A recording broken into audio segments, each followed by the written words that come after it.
Seul clic, Wahid s'est tout récemment fait près de 170 amis. Il a fait une incroyable découverte, une communauté de bienfaiteurs qui évolue grâce au site communautaire Facebook. Ils ont entre 20 et 50 ans. Leur objectif, faire du bien.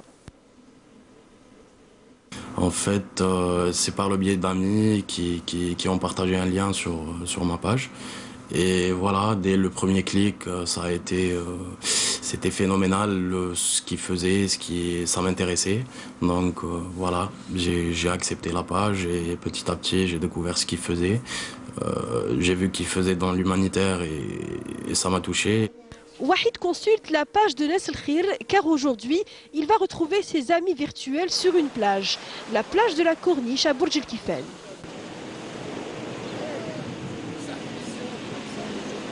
Et ça, ma élégance, s'il te plaît. Oui, attends, 2 secondes. Merci, ma fille. Tu prends pour les autres? Oui. Attends. Gants et sachets en main, les Nas El Khir ont répondu à l'appel d'un des membres pour nettoyer cette plage. Pas important de savoir de qui vient l'idée, l'essentiel c'est de le faire et de le faire ensemble. Là aujourd'hui déjà je vois qu'il y en a plein de nouveaux. Il y a plein de nouveaux que je ne reconnais pas encore. Je n'ai pas eu encore de contact avec eux. Ça sera après avec le débriefing à la fin de l'action. Ça s'agrandit. Oui, pour s'agrandir, ça s'agrandit. Voilà. Aujourd'hui, on a distribué quand même 150 t-shirts. Ce qui a été au départ un groupe virtuel est devenu aujourd'hui un groupe réel. Chaque personne du groupe interagit via le net et propose des actions humanitaires.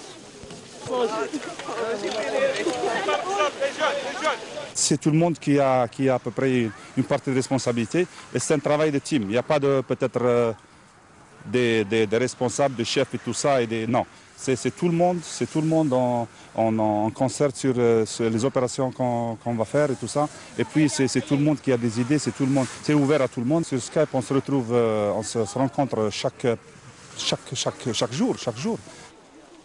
Né il y a 3 mois de cela, le groupe existe déjà dans plusieurs wilayas. Il a à son actif 10 actions humanitaires. Nas El Khir, qui est né sur le net, veut à tout prix garder son cachet particulier. Le groupe ne veut surtout pas se former en une association classique. Alors, Monsieur Kla, dites-nous un peu, c'est quoi les actions que vous menez au sein de votre association, par exemple, et par rapport à notre sujet, hein, le civisme, vous faites quoi? Bon, Nas El Khir, c'est une association caritative, voilà. On fait du bien, voilà, comme son nom l'indique. Voilà, ça fait 2 ans qu'on travaille sur ça. Et on a fait des événements qui sont en relation avec l'environnement, humanitaire, etc. Et ça se passe comment? Ça passe forcément par les réseaux sociaux? Bon, c'est la meilleure façon d'attirer les jeunes. Voilà. Et la plupart des adhérents, c'est des jeunes. Et en même temps, on dit que en pédagogie, on dit que un tiers de l'éducation se fait à la maison et à l'école et les 2 tiers dans la rue. Donc on doit passer à la politique de la rue. Et c'est ça qui a permis à Nas El Khir de réussir.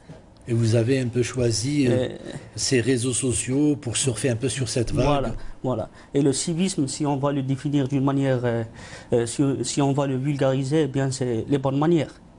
Les bonnes manières, et faire du bien, ça fait partie de ça. Malgré cela, on a quand même l'impression que le bénévolat est en crise en Algérie. Pourtant, le mouvement associatif est l'un des critères de développement dans les pays dits civilisés, monsieur. Oui, il y a plusieurs sociologues et économistes qui classent des pays par rapport au nombre d'associations créées dans le pays. C'est-à-dire qu'un pays comme les États-Unis, qui est un pays très fort, il a le plus grand nombre, logiquement, il a le premier nombre d'associations. Par exemple, ils vont au détail, j'ai vu la dernière fois une association banale, mais l'association des mangeurs de cuisses de grenouilles. Bon, c'est une association, mais c'est un facteur effectivement de développement. C'est que les gens se réunissent, en parlant du civisme pour revenir à notre objet, ils se réunissent autour des problèmes qui les concernent pour en trouver des solutions, en débattre. Et s'il y a des problèmes, comme l'exemple de votre association Nas El Khir, hein, c'est ça, comme votre association, vos actions qu'on a vues dans le reportage, c'est quand même magnifique, mais elles sont rares, effectivement. depuis, en Algérie, on a très peu d'associations qui activent dans ce sens. Elles ne demeurent pas longtemps. C'est-à-dire qu'une année, 2 ans, et après elles meurent. Aussi, si on va parler de notre association, il y avait beaucoup de jeunes qui croyaient que faire le bien, c'est avoir de l'argent. Ouais. Il y avait M. Jobs qui a dit que je connais des gens si pauvres, ils ne possèdent que de l'argent. Donc c'est le fait, c'est pas, on peut faire le bien avec un sourire, avec un geste, avec le fait de céder sa place à quelqu'un, etc. Donc c'est ça qui... ce qui a permis à Nasser Khair de réussir, c'est pas parce qu'elle est la première, c'est parce qu'elle est vraie.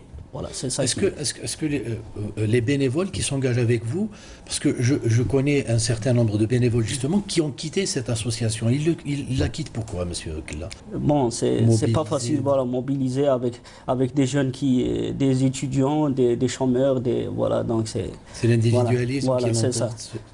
Mais quand même, on a beaucoup de sympathisants. Hein. D'accord. Il y a dans chaque wilaya, il y a Nasser Khair. Il y a Nasser Khair au niveau de chaque wilaya. Donc on peut dire qu'il y a environ 2 millions de sympathisants, voilà, de Nasser Khair. Très bien. Madame Kharfi, que pouvez-vous attendre de ces associations pour vous accompagner dans vos actions, par exemple? C'est un véritable relais. Un relais agissant. Voilà un exemple vivant, concret, hein, l'association de Nasser Khair qui réhabilite l'esprit de la Tuisa et du volontariat. C'est un acteur important. Le mouvement associatif et la société civile de manière générale qui est en émergence chez nous, hein, donc tout un apprentissage contribue à développer cette culture citoyenne pédagogique et nous avons un nombre important aujourd'hui d'associations. C'est vrai que leur impact n'est peut-être pas à la hauteur de ce que en attend la société, mais c'est un acteur très important qui relaie justement l'action des pouvoirs publics notamment dans la promotion de cette culture de civisme, de solidarité et de protection de l'environnement. En la matière, il y a des associations que nous soutenons et qui travaillent, par exemple, dans le cadre du programme d'éducation à l'environnement, un programme que le ministère justement développe à travers ses différentes structures au niveau de tout le territoire national. Nous avons l'appui du mouvement associatif qui va dans les écoles, qui va dans les mosquées, qui va dans la rue, etc., chez d'autres associations, qui va d'une wilaya à une autre, d'une commune à une autre, de manière à aider à promouvoir justement cette culture citoyenne et de la pédagogie citoyenne. Monsieur Kella, est-ce que vous faites ça? Est-ce que vous allez par exemple dans les rues, dans les écoles pour sensibiliser les gens surtout par rapport au problème du civisme? Aussi, il y avait un mois, on a fait un événement national où on a aidé une commune de Brera. Donc il y avait tous les gens de Nasser Khair réunis. Donc on les a aidés. Il y avait une commune vraiment en détresse. Voilà. Donc l'action était quoi concrètement? Vous avez aidé quoi? On a aidé les gens. Il y avait des gens. Dans quel sens? Ça veut dire quoi?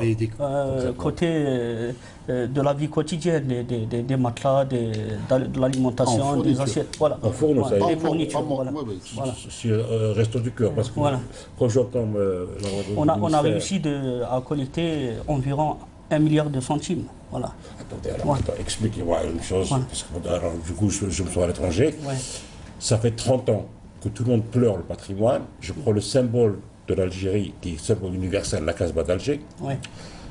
2010, exactement comme vous, j'ai démarré une action citoyenne pour demander des promesses, de dire je suis prêt à participer pour réaliser une maison. Une maison. Ça fait 3 ans. On a moins de 161 personnes, dont la moitié, c'est des collègues profs universitaires aux États-Unis et ailleurs, qui ont souscrit. Il y a moins de 100 Algériens sur Facebook pour aller dire, c'est un tableau. Je promets, je ne donne pas 1000 dinars, mais je ne vais pas. Très bien, monsieur Elsbet. Alors, comme on est pris par le temps, moi je ne pouvais pas terminer cette émission sans parler des médias. Monsieur Younsi, vous qui aviez animé une émission de radio, c'est quoi le rôle des médias dans tout ça? C'est un véritable relais au niveau de l'éducation et dans donner l'information dans le civisme. Parce que si tout le monde est censé connaître la loi, on ne la connaît pas, on ne connaît pas toutes les lois en tout cas. Donc là, les médias ont un rôle très important comme votre émission, qui est vraiment percutante parce que vous allez rentrer dans les ménages. Donc vous allez rentrer avec les parents, les enfants, tout le monde sera informé.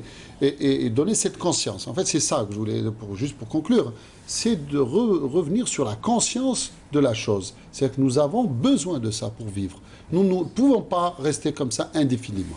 Très bien. Alors, je vous remercie, Madame Khelfi, d'être venue. Je vous remercie, messieurs, vous aussi, d'avoir accepté notre invitation. Je vous demanderai juste de montrer ça aux gens. Là, je ne sais pas si ça marche ou l'indique. Il y a une initiative citoyenne. On est soucieux de ce chose-là. Et j'arrive pas à comment un discours est concret. Je vous promets de faire une émission peut-être sur ça, sur le patrimoine et tout, et on parlera de ça avec vous, monsieur Elsbet. Donc voilà, je vous remercie d'avoir accepté notre invitation. Je remercie toute l'équipe technique. Je vous remercie, vous, de nous avoir suivis. Je vous donne rendez-vous dans 15 jours. N'oubliez pas l'adresse de notre émission, parlons-en, @entv.dz. Bonne soirée et au revoir.